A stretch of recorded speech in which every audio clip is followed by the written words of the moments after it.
Edu और edu के हमारे इस YouTube चैनल में आप सभी का स्वागत है। तो मध्यकालीन भारत के इतिहास को हम लोग पढ़ रहे थे और मध्यकालीन भारत के इतिहास के अंतर्गत हम लोग सूफी आंदोलन को पढ़ रहे थे और सूफी आंदोलन के तहत पिछले वीडियो में हम लोगों ने सोहरावर्दी संप्रदाय या फिर सोहरावर्दी सिलसिला संप्रदाय को देखा और उसके बाद अब हम लोग देखने जा रहे हैं इस सूफी आंदोलन के अंतर्गत एक और महत्वपूर्ण जो कि सब संप्रदाय था, सिलसिला था, जिसका नाम है कादरी सिलसिला या कादिरिया सिलसिला या फिर कादरी संप्रदाय या कादिरिया संप्रदाय। हमने बताया था सिलसिला या संप्रदाय एक संघ था जो कि इस सूफी संतों का एक बहुत बड़ा समूह होता था। तो कादरी सिलसिला या कादिरिया सिलसिला के बारे में हम लोग शुरुआत करें तो इसकी स्थापना सैयद अबुल कादिर अल जिलानी के द्वारा हुई।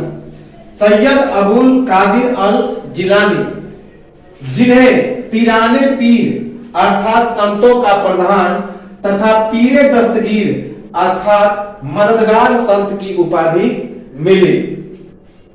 सैयद अबुल कादिर अल जिलानी ने बगदाद में इराक की राजधानी बगदाद में 12वीं शताब्दी में कादिरिया वंश की स्थापना की। तो कादरी सिलसिला या कादरी संप्रदाय की स्थापना किसने की? तो सैयद अबुल कादिर अल जिलानी। इन्होंने इराक की राजधानी बगदाद में 12वीं शताब्दी में इस कादिरिया वंश की कादिरिया संप्रदाय की स्थापना की। कादिरिया संप्रदाय की स्थापना की। संप्रदाय या सिलसिला एक ही चीज है। और इन्हें कौन कौन सी उपाधि मिली? तो पीराने पीर अर्थात संतों का प्रधान तथा पीरे दस्तगीर अर्थात मददगार संत। तो याद रखेंगे, इंपॉर्टेंट है कि कादरी सिलसिला या कादिरिया सिलसिला के संस्थापक कौन थे? तो 12वीं शताब्दी में इराक की राजधानी बगदाद में किसने निर्माण किया, किसने स्थापना की? तो सैयद अबुल कादिर अल जिलानी, जिन्हें पीराने पीर अर्थात संतों का प्रधान और पीरे दस्तगीर अर्थात मददगार संत की उपाधि मिली। भारत में इस संप्रदाय की स्थापना किसने की? तो मोहम्मद गौस ने। याद रखेंगे, भारत में इस संप्रदाय की स्थापना मोहम्मद गौस ने की। सैयद मखदूम जिलानी, तो सैयद मखदूम जिलानी या फिर मोहम्मद गौस और संत शाह नियामत उल्ला। तो संत शाह नियामत उल्ला और मोहम्मद गौस, जिसे सैयद मखदूम जिलानी के नाम से भी जाना जाता है, तो उन्होंने भारत में इस कादरी सिलसिला या कादरी संप्रदाय की स्थापना की। मोहम्मद गौस, जिसे सैयद मखदूम जिलानी के नाम से जाना जाता है, और संत शाह नियामत उल्ला ने मिलकर भारत में इस संप्रदाय की स्थापना की। कादरी सिलसिले के अनुयायी गाना बजाना करने के नापसंदीद थे तथा इसके घोर विरोधी थे। तो कादरी सिलसिले के जो अनुयायी हुआ करते थे गाने बजाने के घोर विरोधी थे। गाना बजाना उन्हें पसंद नहीं था और वे इसका विरोध करते थे और उसके घोर विरोधी थे। तो कादरी सिलसिला के अनुयायी गाना बजाना करने के नापसंदीद थे, अर्थात गाना बजाना उन्हें पसंद नहीं था और इसके वे घोर विरोधी थे, बहुत ज्यादा विरोध करते थे। कादरिया सिलसिले के अनुयायियों के द्वारा हरे रंग की पगड़ियों को सिर पर धारण, जिसमें लाल गुलाब के फूल होते थे। तो कादरिया सिलसिले के अनुयायियों ने हरे रंग की पगड़ियों को सिर पर धारण किया, अर्थात जो कादरी सिलसिले के अनुयायी होते थे वे अपने सिर पर हरे रंग की पगड़ी को धारण करते थे, जिसमें लाल गुलाब लगा हुआ रहता था। तो कादरिया सिलसिला के अनुयायियों के द्वारा हरे रंग की पगड़ियों को सिर पर धारण किया जाता था, जिसमें लाल गुलाब के फूल होते थे, लाल गुलाब के फूल लगे हुए होते थे। याद रखेंगे। मुगल बादशाह शाहजहां का पुत्र दारा शिकोह इस सिलसिले का अनुयायी बना और मुल्ला शाह बख्शी का या क्या बना, तो बदख्शी का शिष्य बना।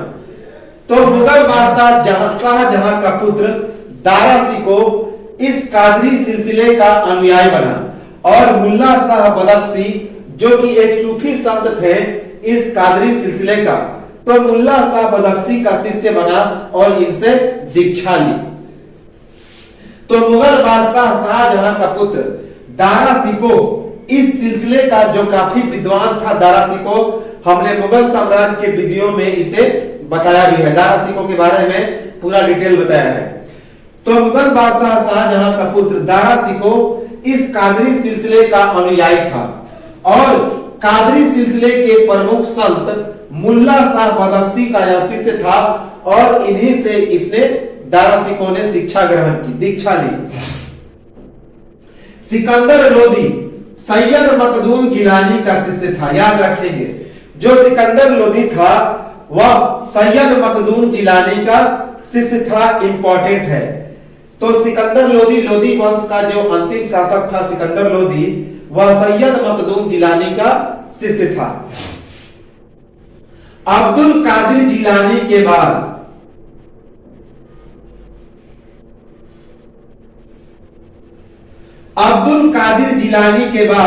कादिरिया सिलसिले के अगले सूफी संत कौन बने, तो शेख हमीद गंज बख्श जो सम्राट अकबर के समकालीन थे और वे 5000 मनसब के भी मालिक थे।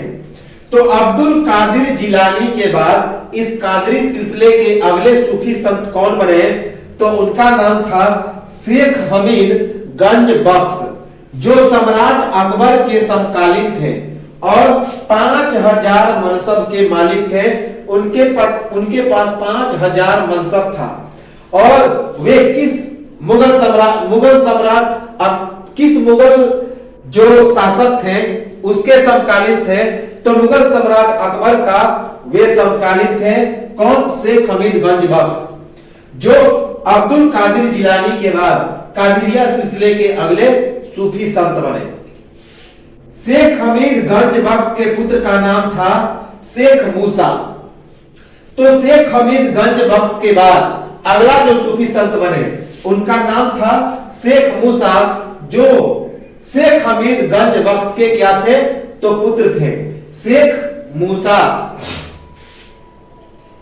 शेख मीर जिसे मियां मीर के नाम से भी जाना जाता था, तो कादरी सिलसिला के वे एक सूफी संत थे जिनका नाम था शेख मीर जिसे मियां मीर के नाम से भी जाना जाता था।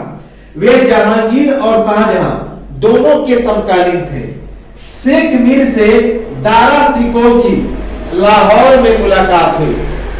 तो कादरी सिलसिला के एक प्रमुख संत जिनका नाम था शेख मीर जिसे मियां मीर के नाम से भी जाना जाता था, तो वे जहांगीर और शाहजहां के समकालीन थे और शेख मीर से दारा शिकोह ने लाहौर में मुलाकात की। याद रखेंगे कि शेख मीर जिसे मियां मीर के नाम से भी जाना जाता था, वे जहांगीर और शाहजहां के समकालीन थे और शेख मीर से दारा शिकोह ने लाहौर में मुलाकात की। शेख मीर का अनुयायी बना दारा शिकोह। कहां पे? तो लाहौर में। दारा शिकोह की बहन जहां आरा बेगम के द्वारा भी मुल्ला शाह बदख्शी से दीक्षा। तो मुल्ला शाह बदख्शी से किसने दीक्षा प्राप्त किया था? तो दारा शिकोह ने। और उसकी बहन जहां आरा बेगम ने भी इस मुल्ला शाह बदख्शी से दीक्षा ग्रहण किया। याद रखेंगे कि दारा शिकोह की बहन जहां आरा बेगम के द्वारा भी मुल्ला शाह बदख्शी से दीक्षा ली गई। याद रखेंगे, इंपॉर्टेंट है। जहां आरा बेगम के द्वारा साहिबिया उपनाम से मुल्ला शाह बदख्शी के जीवन वृत्तांत की रचना की गई। तो जहां आरा बेगम ने साहिबिया उपनाम से मुल्ला शाह बदख्शी के जीवन वृत्तांत की रचना की। याद रखेंगे कि जहां आरा बेगम ने साहिबिया उपनाम से एक रचना की, किताब की रचना की किसके जीवन वृत्तांत पर आधारित था? तो मुल्ला शाह बदख्शी के। याद रखेंगे कि जहां आरा बेगम के द्वारा साहिबिया उपनाम से, किस नाम उपनाम से? तो साहिबिया उपनाम से मुल्ला शाह बदख्शी के जीवन वृत्तांत की रचना की गई। मुल्ला शाह बदख्शी की मृत्यु कब हुई? तो 1635 ईस्वी में। मुल्ला शाह बदख्शी की मृत्यु 1635 ईस्वी में हुई। दारा सिकोह के द्वारा शेखियातुल औलिया के नाम से शेख मीर के जीवन वृत्तांत की रचना इंपॉर्टेंट है। तो दारा सिकोह ने शेखियातुल औलिया के नाम से शेख मीर के जीवन वृत्तांत की रचना की। किस नाम से? तो शेखियातुल औलिया के नाम से शेख मीर के जीवन वृत्तांत की इसने रचना की। किसने? तो दारा सिकोह ने। दारा सिकोह के द्वारा फारसी भाषा में 52 उपनिषदों की रचना की गई, जो सिर्रे अकबर अर्थात महान रहस्य और सिर्रे असरार अर्थात रहस्यों का रहस्य के नाम से प्रसिद्ध हुआ। हमने इसे बताया है मुगल जो कालीन जो हमने इतिहास पढ़ाया है, तो उसमें इस किताब के बारे में बताया है, दारा सिकोह के बारे में, कि दारा सिकोह ने 52 उपनिषदों की रचना की थी फारसी भाषा में, जिसे सिर्रे अकबर और सिर्रे असरार की संज्ञा दी गई थी। तो सिर्रे अकबर यानी कि महान रहस्य और सिर्रे असरार अर्थात रहस्यों का रहस्य। तो दारा सिकोह के द्वारा फारसी भाषा में 52 उपनिषदों की रचना की गई, जो सिर्रे अकबर अर्थात महान रहस्य और सिर्रे असरार अर्थात रहस्यों के रहस्य के नाम से काफी प्रसिद्ध हुआ। प्रारंभ में कादिरिया सिलसिला भारत में उच्च अर्थात सिंध तक सीमित था, परंतु बाद में आगरा एवं अन्य स्थानों तक भी इसका विकास हो गया। तो प्रारंभ में यह जो कादिरिया सिलसिला था भारत में उच्च अर्थात सिंध तक ही सीमित था, लेकिन बाद में आगरा और अन्य स्थलों तक भी इसका प्रचार प्रसार काफी तेजी से हुआ। तो प्रारंभ में कादिरिया सिलसिला भारत में उच्च अर्थात सिंध तक सीमित था, लेकिन बाद में आगरा एवं अन्य स्थानों तक यह काफी फैल गया। शेख अब्दुल जाकिर के द्वारा फतेहपुर सिकरी के दीवाने आम में नमाज की शिक्षा लेने पर अकबर का विरोध और इस पर शेख अब्दुल जाकिर की क्या प्रतिक्रिया हुई? तो मेरे बादशाह आपका यह साम्राज्य नहीं है कि आप आदेश दें। तो एक सूफी संत थे शेख अब्दुल जाकिर, तो वे फतेहपुर सिकरी के दीवाने आम में नमाज की शिक्षा लेने जाते थे। दीवाने आम और दीवाने खास फतेहपुर सिकरी में अकबर ने बनाया था। दीवाने खास में अकबर जो खास लोग होते थे, जो राज्य के कुछ इंपॉर्टेंट मीटिंग होती थी, तो उसमें वह मीटिंग करता था, सदस्यता लेता था, अध्यक्षता करता था। लेकिन दीवाने आम में जितने जनता होते थे उनके साथ वह मीटिंग करता था और उसके बाद जनता की समस्याओं को सुनकर उनका निवारण करता था। तो उसी दीवाने आम में नमाज की शिक्षा लेने जाते थे कौन? तो एक सूफी संत थे कादरी सिलसिला के, जिनका नाम था शेख अब्दुल जाकिर। तो शेख अब्दुल जाकिर के द्वारा फतेहपुर सिकरी के दीवाने आम में नमाज की शिक्षा लेने पर अकबर ने विरोध किया, लेकिन इस पर शेख अब्दुल जाकिर ने क्या प्रतिक्रिया दिया कि मेरे बादशाह आपका यह साम्राज्य नहीं है कि आप हमें आदेश दें।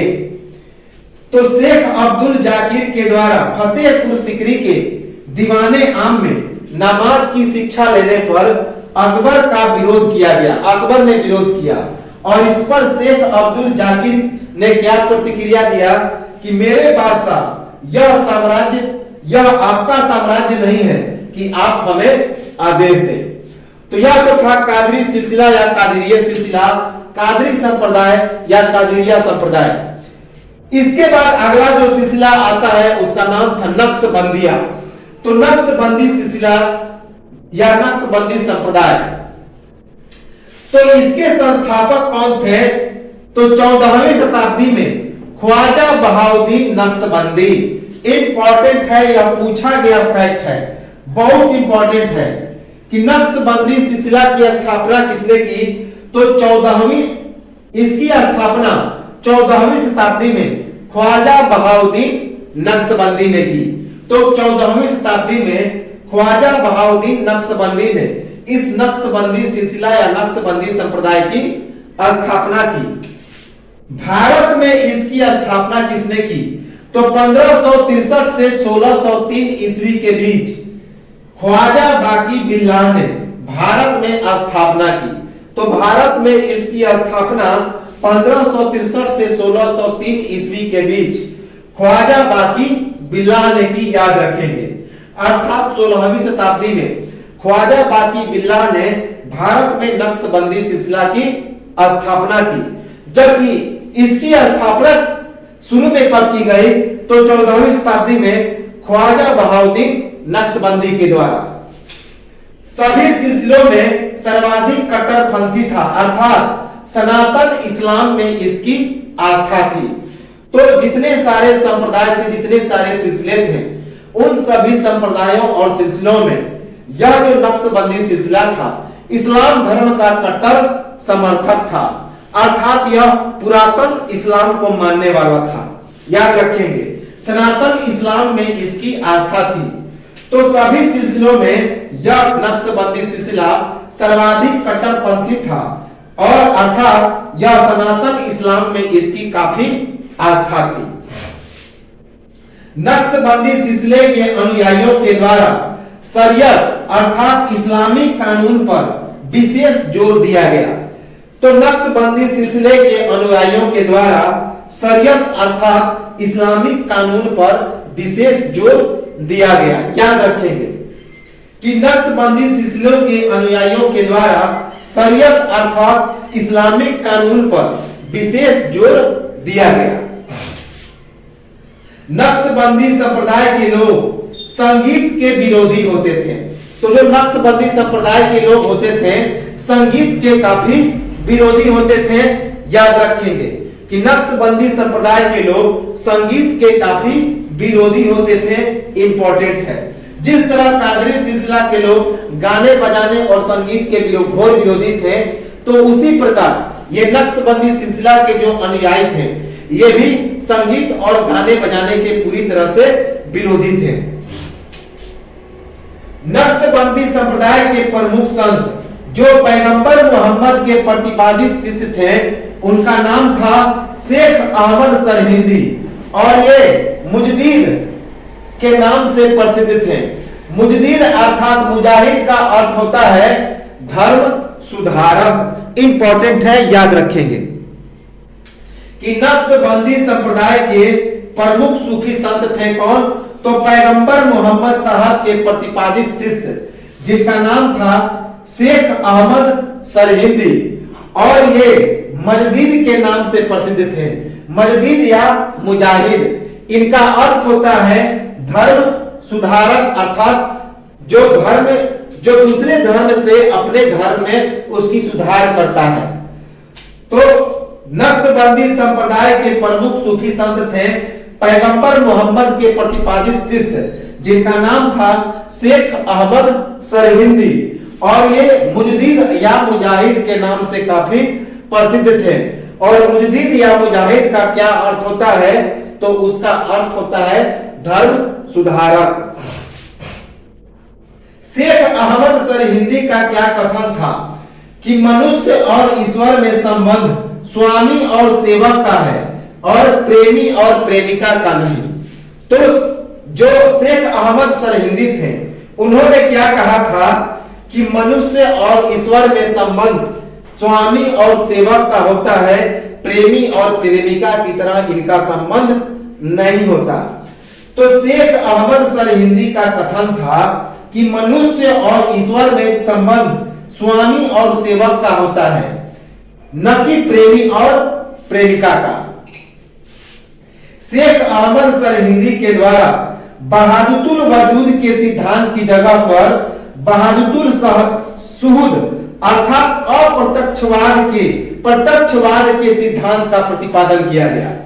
तो वहादतुल वजूद का मतलब होता है अप्रत्यक्ष, अर्थात जो प्रत्यक्ष में नहीं है, और वहादतुल सुहूद का मतलब होता है प्रत्यक्षवाद, जो प्रत्यक्ष में दिखाई दे रहा है। तो उनका मानना था कि जो प्रत्यक्ष में दिखाई दे रहा है, जो प्रत्यक्ष में है, उसी पर आप भरोसा करें। अर्थात उनका मानना था कि जो अल्लाह और ईश्वर आपके सामने है, उसी पर आप भरोसा करें। जो अल्लाह आपको दिखाई नहीं दे रहा, उन पर आप भरोसा न करें। जैसे कि उन्होंने सूर्य को सर्वोपरि माना। उनका मानना था कि सूर्य प्रत्यक्षवाद का सबसे बड़ा हिस्सा है, वही रियल में गॉड है, वही रियल में अल्लाह है, क्योंकि वह आपके सामने प्रत्यक्ष रूप से उपस्थित है।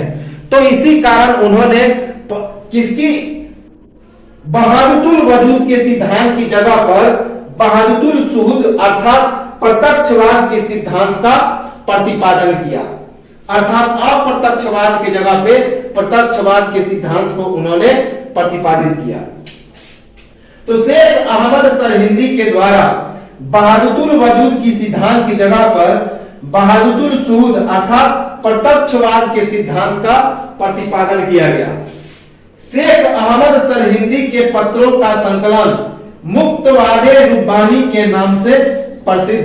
तो शेख अहमद सरहिंदी ने कई पत्रों का संकलन किया, जिसे मुक्तवादे रुब्बानी के नाम से जाना गया। वह किस नाम से प्रसिद्ध हुआ? तो मुक्तवादे रुब्बानी।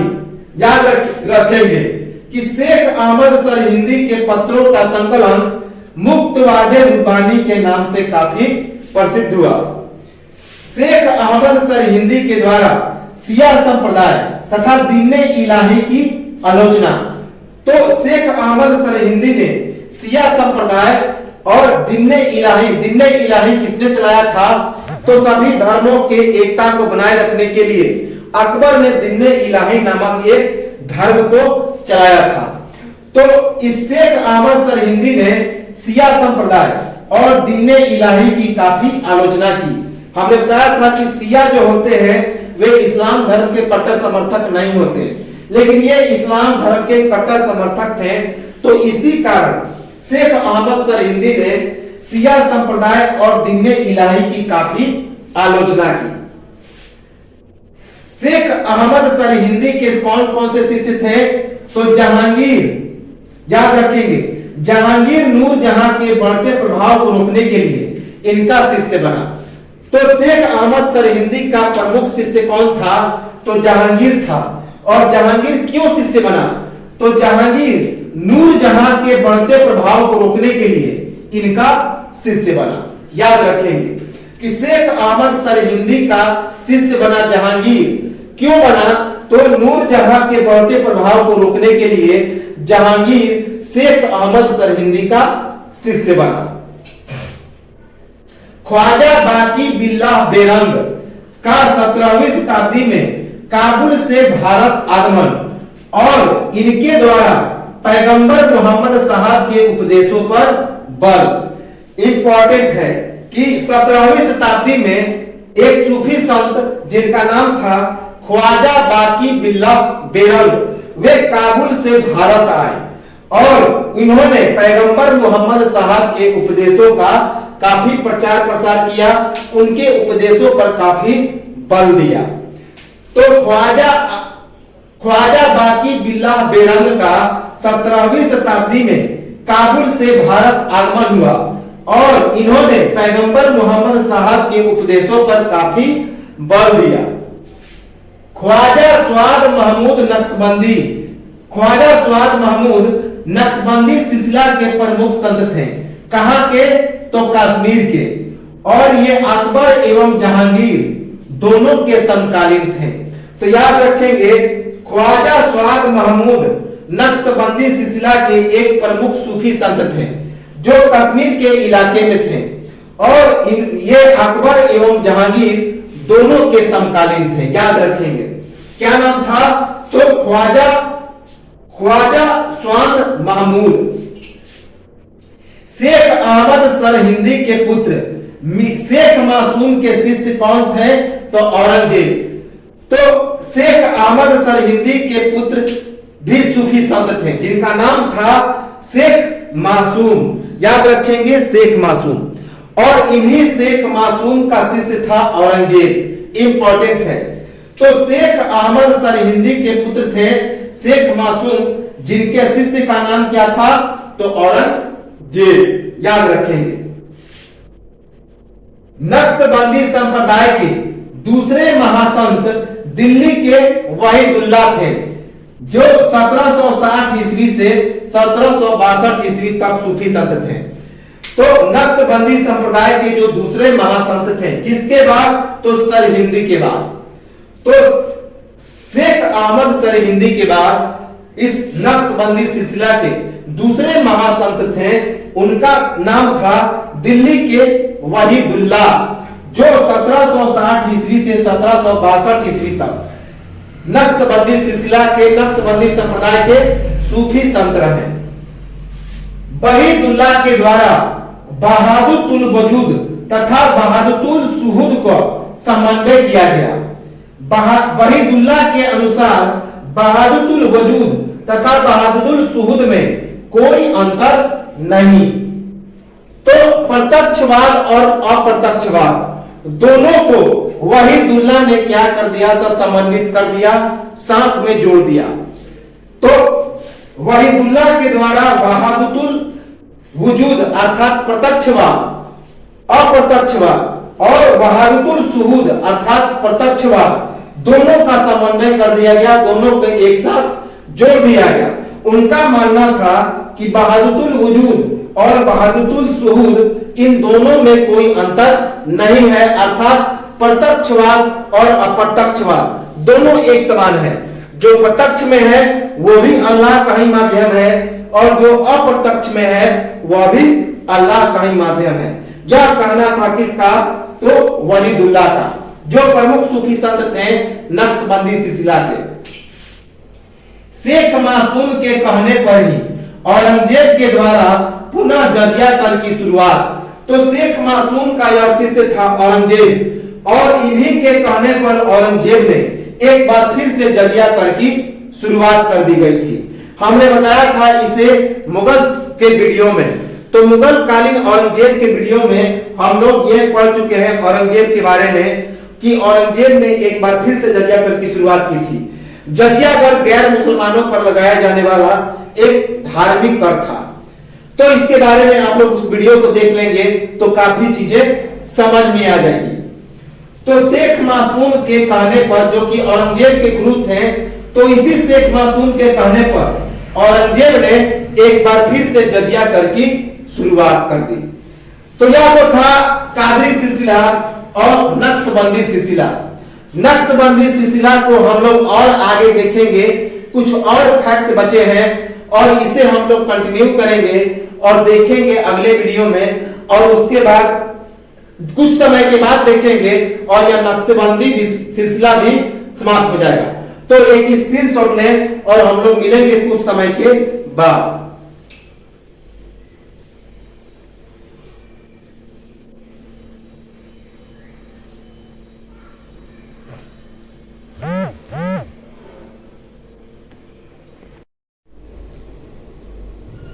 Welcome back again. तो चलिए हम लोग इस सूफी आंदोलन को एक बार फिर से कंटिन्यू करते हैं और सूफी आंदोलन के नक्शबंदी संप्रदाय को, नक्शबंदी सिलसिला को हम लोग आगे बढ़ाते हैं। तो नक्शबंदी सिलसिला के जो अंतिम सूफी संत थे वे काफी विख्यात थे, जिनका नाम था ख्वाजा मीर दर्द। तो ख्वाजा मीर दर्द नक्शबंदी सिलसिला के अंतिम विख्यात सूफी संत थे।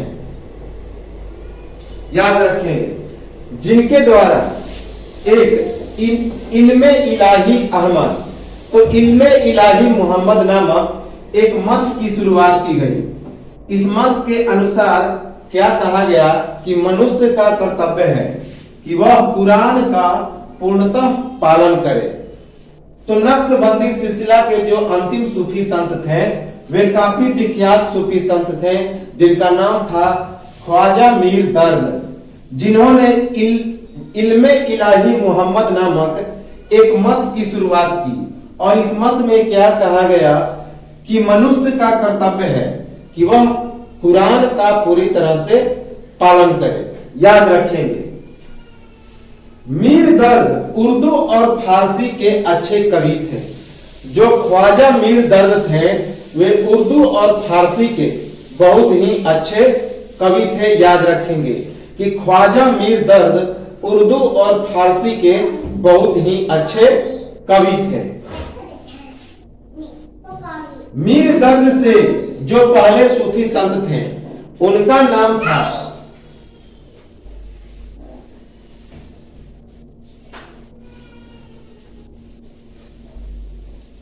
मीर दर्द से पहले सूफी संत कौन थे? तो शाह वली उल्लाह। तो मीर दर्द से, ख्वाजा मीर दर्द से जो इनके पहले सूफी संत थे उनका नाम था शाह वली उल्लाह, जो मुगल बादशाह औरंगजेब के समकालीन थे। शाह वली उल्लाह मुगल बादशाह औरंगजेब के समकालीन थे। किसके पहले थे? तो ख्वाजा मीर दर्द से पहले। तुर्किस्तान के बुखारा में नक्शबंदी संप्रदाय की स्थापना बहाउद्दीन ने की थी। हमने बताया था कि इस नक्शबंदी संप्रदाय की स्थापना बहाउद्दीन नक्शबंदी ने की थी। और इन्होंने स्थापना कहां पे की थी? तो तुर्किस्तान के बुखारा में। और उन्हें क्या कहा गया? तो अन नक्शबंद कहा गया था। अन नक्शबंद एक मान्यता के अनुसार बहाउद्दीन के द्वारा निर्धारित अनुष्ठान से दिल पर खुदा की छाप पड़ती थी और इसीलिए उनके अनुयायी क्या कहे गए? तो नक्शबंदिया कहलाए। याद रखेंगे कि तुर्किस्तान के बुखारा में नक्शबंदी संप्रदाय की स्थापना हुई थी। किसके द्वारा? तो बहाउद्दीन के द्वारा। और उसके बाद वे अन नक्शबंद कहे गए। एक मान्यता के अनुसार क्या कहा गया कि बहाउद्दीन के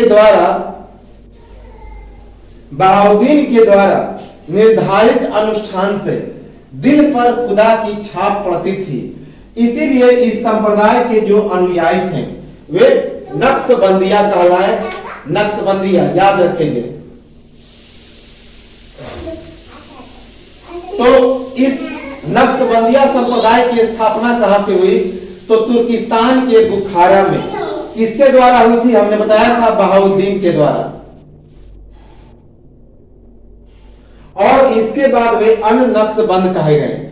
अन नक्शबंद एक मान्यता के अनुसार क्या कहा गया कि बहाउद्दीन के द्वारा निर्धारित अनुष्ठान से दिल पर खुदा की छाप पड़ती थी, इसीलिए उनके अनुयायी नक्शबंदिया कहे गए। याद रखेंगे।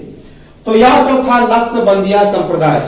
इसके बाद नक्शबंदिया सिलसिला या नक्शबंदिया संप्रदाय के बाद अगला जो संप्रदाय होता है उसका नाम था सतारिया संप्रदाय। तो सतारिया संप्रदाय या सतारिया सिलसिला, जो कि इस सूफी आंदोलन का एक अलग सिलसिला और संप्रदाय था, उसके बारे में हम लोग देखें। तो सतारिया संप्रदाय के संस्थापक कौन थे? तो शेख अब्दुल्ला सत्तार। इन्होंने भारत में स्थापना की थी।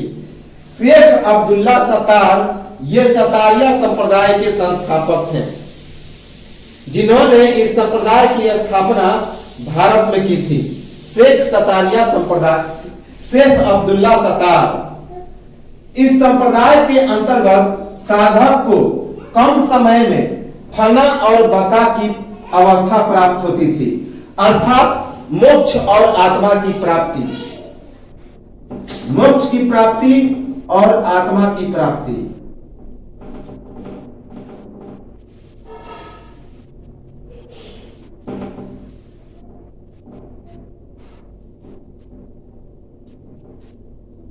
मोक्ष की प्राप्ति और परम आत्मा की प्राप्ति। फना का मतलब होता है मोक्ष और बका का मतलब होता है परमात्मा। तो इस संप्रदाय के, सतारिया संप्रदाय के अंतर्गत जो साधक होते हैं, साधक का मतलब होता था जो साधना करते थे। इसके जो सूफी संत होते थे जो बहुत बड़े अनुयायी थे। तो इस सतारिया संप्रदाय के अंतर्गत साधक को कम समय में फना और बका की अवस्था प्राप्त हो जाती थी, अर्थात उन्हें मोक्ष की प्राप्ति होती थी और परमात्मा की प्राप्ति होती थी। याद रखेंगे।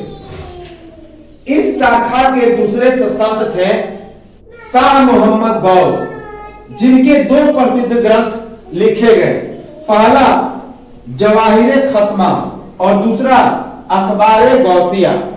तो इस शाखा के सतारिया संप्रदाय के दूसरे सूफी संत कौन थे?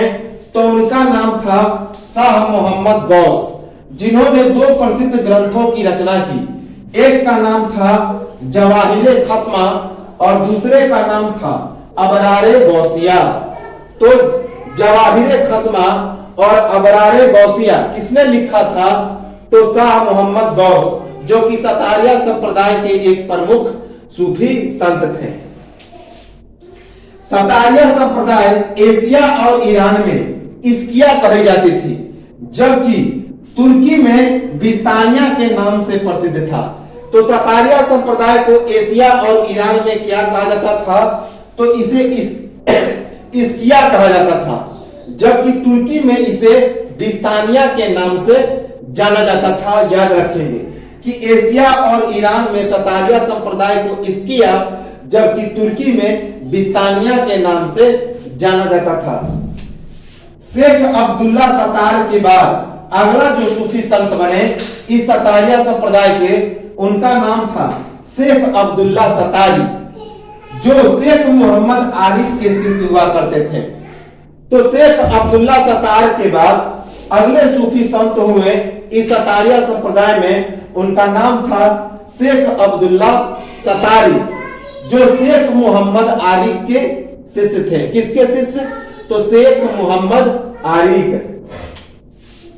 तो शेख अब्दुल्ला सतार के बाद अगले जो सूफी संत बने, उनका नाम था शेख अब्दुल्ला सतारी, जो शेख मोहम्मद आरिफ के शिष्य थे। शेख अब्दुल्ला सतारी को शेख मोहम्मद आरिफ के द्वारा सतारी की उपाधि देकर सतारी संप्रदाय का भारत में प्रसार का आदेश दिया गया। तो शेख अब्दुल्ला सतारी को शेख मोहम्मद आरिफ ने ही सतारी की उपाधि दी और सतारी की उपाधि देकर भारत में भेजा कि जाइए और इस संप्रदाय का प्रचार प्रसार काफी कीजिए।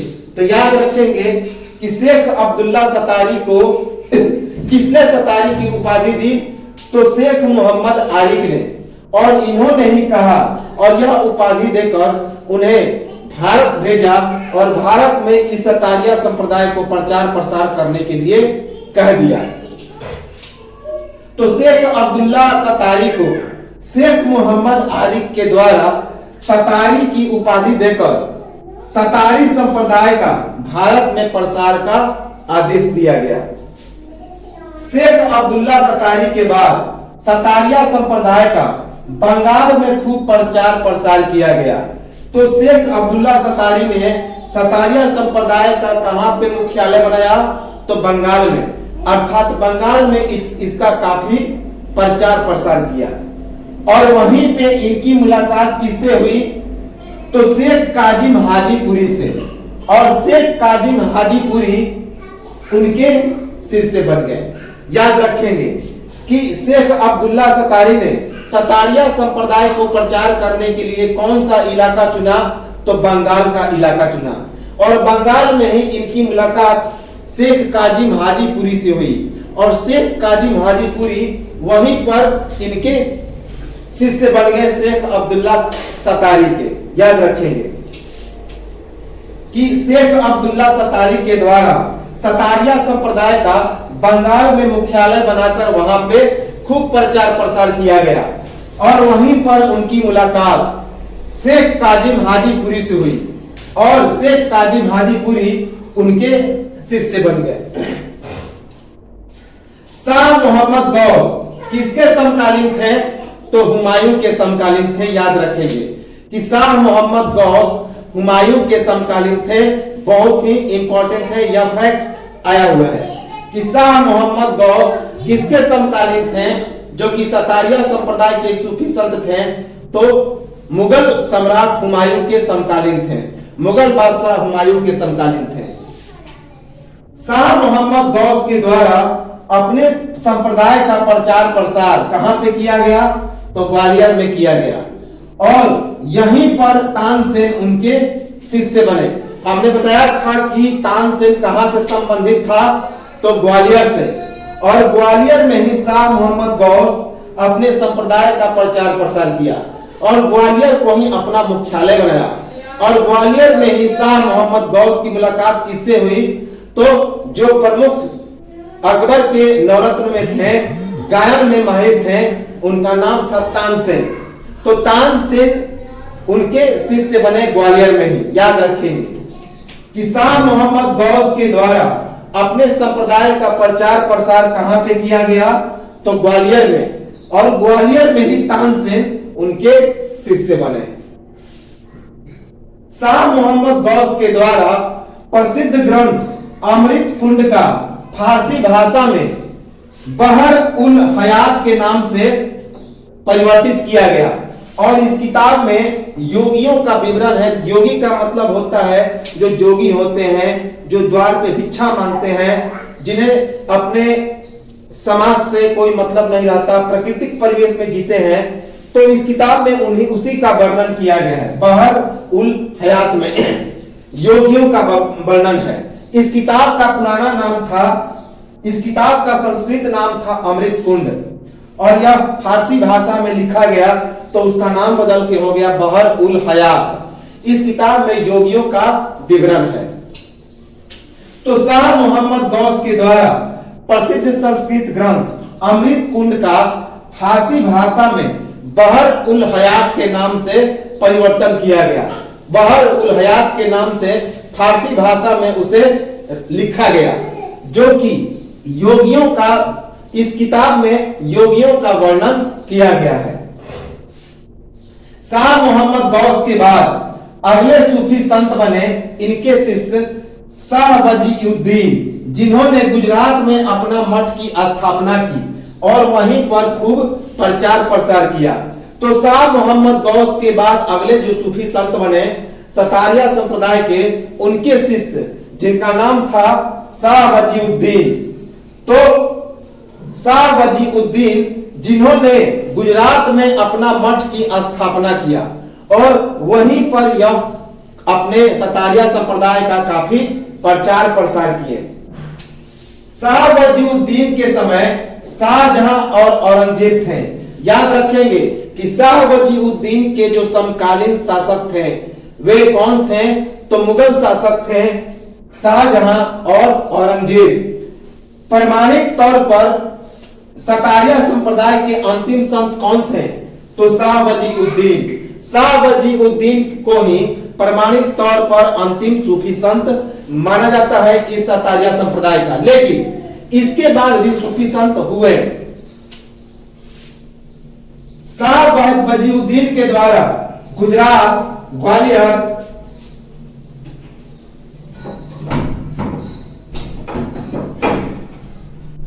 शाह वजीउद्दीन के द्वारा गुजरात, ग्वालियर, मांडू और बुरहानपुर में अपने संप्रदाय का प्रचार प्रसार किया गया।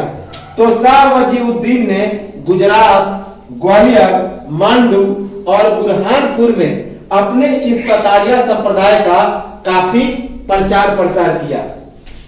बुरहानपुर में संत शेख ईसा ने सतारिया संप्रदाय का विकास किया। तो बुरहानपुर में किसने सतारिया संप्रदाय का विकास किया, तो संत शेख ईसा ने। याद रखेंगे, बुरहानपुर में संत शेख ईसा ने सतारिया संप्रदाय का विकास किया। याद रखेंगे, बुरहानपुर में संत शेख ईसा के द्वारा सतारिया संप्रदाय का विकास किया गया। तो सतारिया संप्रदाय का विकास कहां पे किया गया, किसके द्वारा, तो संत शेख ईसा के द्वारा बुरहानपुर में इस सतारिया संप्रदाय का काफी विकास किया गया। संत शेख ईसा के शिष्य हुए शेख बुरहानुद्दीन। इसके बारे में हम लोग चर्चा भी कर चुके हैं कि संत शेख ईसा के कौन शिष्य थे, तो शेख बुरहानुद्दीन। इसके बाद अब हम लोग आते हैं कलंदरिया संप्रदाय पर। तो कलंदरिया संप्रदाय कलंदरिया खानाबदोश मुस्लिम दरवेशों का एक शिथिल रूप से एक संगठित समूह है जो अनियमित और विपरीतगामी सूफी रहस्यवादी सिलसिला है। तो कलंदरिया खानाबदोश मुस्लिम दरवेशों का एक शिथिल रूप से एक संगठित समूह है जो एक अनियमित तथा विपरीतगामी रहस्यवादी सिलसिला है, याद रखेंगे। कलंदरिया मत की उत्पत्ति मध्य एशिया के मलामतियाओं से हुआ है तथा इस पर से हिंदू और बौद्ध प्रभावों का काफी दिखाई पड़ता है, काफी लक्षण है, याद रखेंगे, इंपॉर्टेंट है।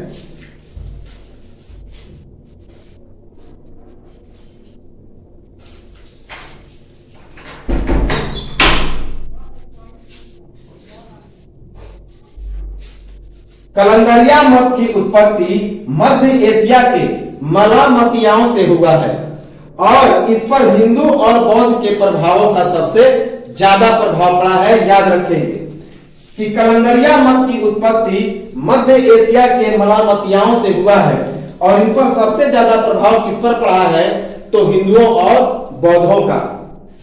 कलंदरिया संप्रदाय के अनुयायी मुस्लिम समाज के प्रतिमानों के प्रति अवहेलना के लिए कुख्यात हैं। तो कलंदरिया संप्रदाय के जो अनुयायी होते थे वे मुस्लिम समाज के प्रतिमानों के प्रति अवहेलना करने के लिए काफी कुख्यात थे, प्रसिद्ध थे, याद रखेंगे कि जो कलंदरिया संप्रदाय के अनुयायी होते थे वे मुस्लिम समाज के प्रतिमानों के प्रति अवहेलना करने के लिए अर्थात इनके नियमों का विरोध करने के लिए काफी विख्यात थे।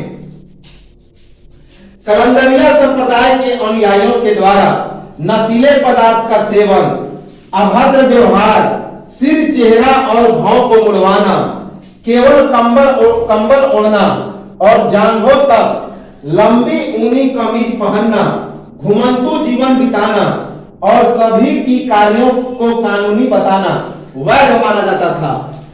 तो कलंदरिया संप्रदाय में बहुत सारी अनियमितताएं और कुरीतियां आ गई थी और कलंदरिया संप्रदाय के अनुयायियों के द्वारा नशीले पदार्थ का सेवन, अभद्र व्यवहार, सिर, चेहरा और भौं को मुड़वाना, केवल कंबल ओढ़ना और जांघों तक लंबी ऊनी कमीज पहनना, घुमंतू जीवन बिताना और सभी कार्यों को कानूनी बताना, ये सभी चीजें वैध माना जाता था कलंदरिया संप्रदाय में।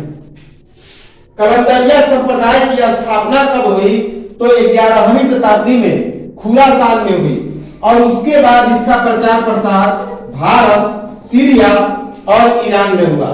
तो कलंदरिया संप्रदाय की स्थापना 11वीं शताब्दी में हुई, कहां पे, तो तुर्की के खुरासान में, और उसके बाद भारत, सीरिया और ईरान में इसका प्रचार प्रसार हुआ, याद रखेंगे, इंपॉर्टेंट है।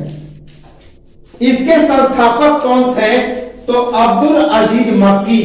तो कलंदरिया संप्रदाय के संस्थापक थे अब्दुल अजीज मक्की, याद रखेंगे, अब्दुल अजीज मक्की। अब्दुल अजीज मक्की के शिष्य थे खिज्र रूमी कलंदर खपरादारी, जिनकी वजह से चिश्तिया कलंदरिया उपशाखा का जन्म हुआ। तो अब्दुल अजीज मक्की के शिष्य थे खिज्र रूमी कलंदर खपरादारी। तो खिज्र रूमी कलंदर खपरादारी ये अब्दुल अजीज मक्की के शिष्य थे और इन्हीं की वजह से चिश्तिया कलंदरिया उपशाखा का जन्म हुआ। चिश्तिया कलंदरिया उपशाखा। कलंदरिया संप्रदाय का सबसे अधिक प्रचार सैयद नजमुद्दीन कलंदर ने किया। याद रखेंगे कि कलंदरिया संप्रदाय का यदि सबसे अधिक प्रचार प्रसार किया तो किस सूफी संत ने, तो सैयद नजमुद्दीन कलंदर ने। याद रखेंगे सैयद नजमुद्दीन कलंदर कि कलंदरिया संप्रदाय का सबसे अधिक प्रचार किया तो सूफी संत सैयद नजमुद्दीन कलंदर ने। कलंदरिया संप्रदाय के अंतिम महान संत कौन थे? तो कुतुबुद्दीन कलंदर, जिन्हें सरंदाज की उपाधि प्राप्त हुई। तो कलंदरिया संप्रदाय के अंतिम महान सूफी संत थे कुतुबुद्दीन कलंदर, जिन्हें सरंदाज की उपाधि प्राप्त हुई। सरंदाज अर्थात महान सूफी संत। तो कलंदरिया संप्रदाय के अंतिम महान संत थे कुतुबुद्दीन कलंदर, जिन्हें सरंदाज की उपाधि प्राप्त हुई। याद रखें। मुंडित केस भी इसी सूफी शाखा के संत थे। तो मुंडित केस कलंदरिया संप्रदाय के ही संत थे। याद रखेंगे मुंडित केस। इसके बाद एक छोटा सा संप्रदाय है जिसका नाम है मदारिया संप्रदाय। मदारिया संप्रदाय, इसके संस्थापक शेख बदिउद्दीन शाह मदार थे। तो शेख बदिउद्दीन शाह मदार इस मदारिया संप्रदाय के संस्थापक थे। क्या नाम था? तो शेख बदिउद्दीन शाह मदार। याद रखेंगे। तो यह तो था हमारा सूफी आंदोलन। इसके बाद एक मेंस राइटिंग में प्रश्न पूछा जाता है कि भारत में सूफीवाद का उदय कैसे हुआ। तो इस चीज को हम लोग अगले वीडियो में देखेंगे और उसके बाद सिंध में सूफीवाद का उदय हुआ, इसको देखेंगे। छोटा सा फैक्ट है जो कि मेंस में पूछा जाता है। और इसके बाद यह सूफी आंदोलन समाप्त हो जाएगा और हम लोग चलेंगे भक्ति आंदोलन की ओर। और उसके बाद हम लोग अगले वीडियो से भक्ति आंदोलन को देखेंगे। तो एक स्क्रीनशॉट लें और मिलेंगे हम लोग इस भक्ति आंदोलन के साथ और सूफीवाद के कुछ मेंस फैक्ट को लेकर। और तब तक